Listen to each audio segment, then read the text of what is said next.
We're absolutely swimming in an ocean of financial advice. There's more information out there than ever before. And yet, for so many people, especially high achievers, financial fragility feels like a constant reality. There's this huge gap between what we know we should be doing and what we actually end up doing. So today, we're not here to give you more advice. We're here to map the hidden forces that cause all that advice to fail in the first place. This isn't about what you should do. It's about understanding why you don't. And that right there, that's the central question, isn't it?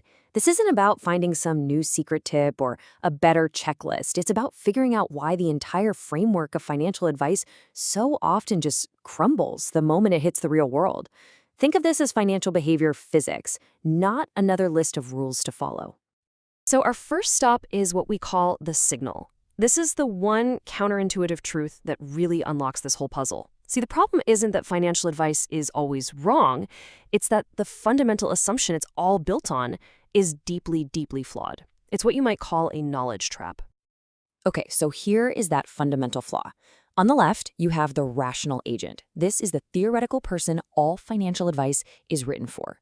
They're calm, perfectly logical, and they operate on pure data. But on the right, you have the reality, a human being. And that's us. We're emotional, we're inconsistent, and we make big decisions under a ton of stress, influenced by everything from a bad night's sleep to a scary headline.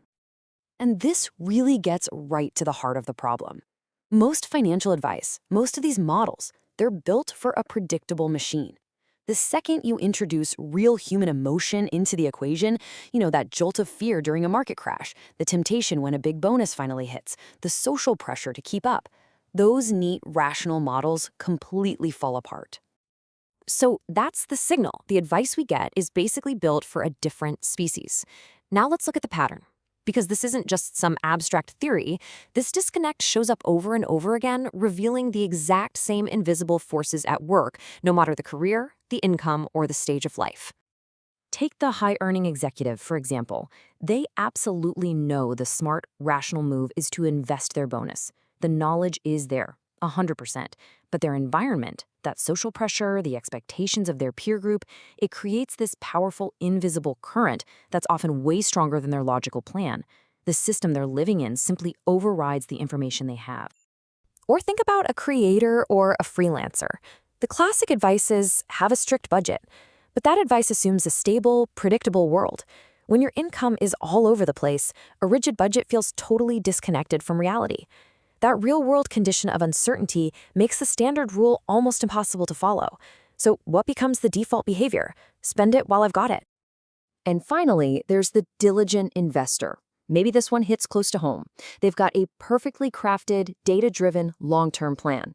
But a plan is just a theory until it meets the brutal reality of a sharp market downturn. That gut punch, that visceral, emotional response to seeing your net worth just plummet, it can hijack your rational brain in a heartbeat, causing you to sell at the absolute worst possible time. The pattern is crystal clear. Reality always breaks the rules.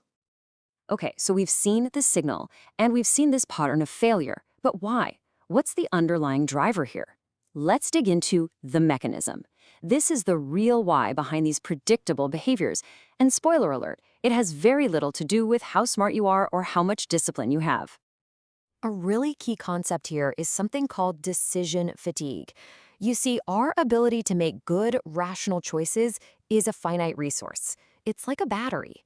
Every single decision we make all day long, from what to wear to how to answer an email, it just drains that battery a little bit. So relying on sheer willpower to always make the right financial choice, it's a strategy that's pretty much doomed from the start. And this whole process unfolds in a really predictable loop. First, you're overloaded with information, all these rules you're supposed to be juggling. Then, as you go through your day making hundreds of other choices, your willpower battery gets drained. And when it's empty, you don't stop and make a carefully calculated decision. You just revert to your default behavior. The path of least resistance always wins. And this leads us to the most crucial point of all.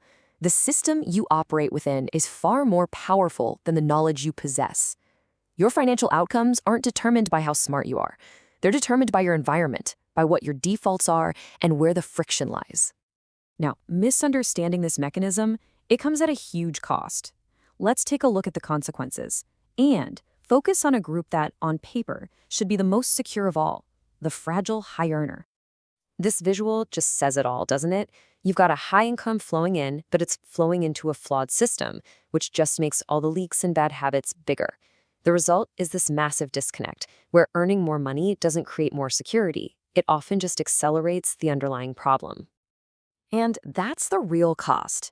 It's not about being bad with money or not being smart enough. It's about being a very smart person who's stuck operating within a poorly designed system. A system where the path of least resistance leads straight to fragility instead of resilience. So, if the system is the problem, how do financially resilient people think differently? This brings us to the edge. And it's all about a fundamental shift in perspective.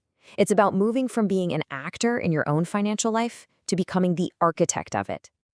Let's just break this down. The actor is the one who's always trying to follow the script perfectly, trying to make the right choice in a messy, chaotic environment, relying on pure willpower.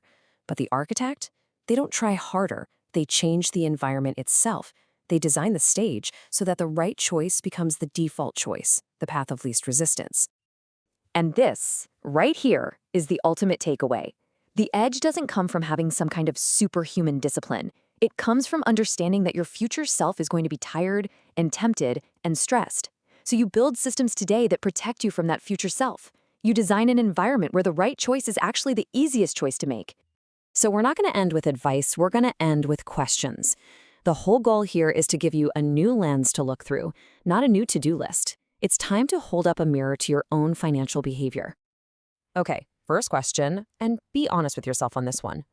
What's one piece of financial advice that you completely agree with, that you know is right, but for some reason you've just never been able to follow it consistently? That gap right there between your knowledge and your action, that's where your real system reveals itself. Second, I want you to identify your trigger. When your well-intentioned financial plan goes off the rails, what's the specific emotion that's derailing it? Is it fear? Is it excitement? Is it envy? Just naming that emotion is the first crucial step to designing a system that can actually account for it.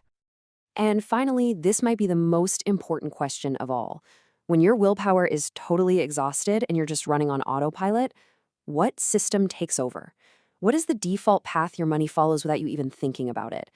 Because that invisible system, not your intelligence, not your good intentions, is what is truly shaping your financial future.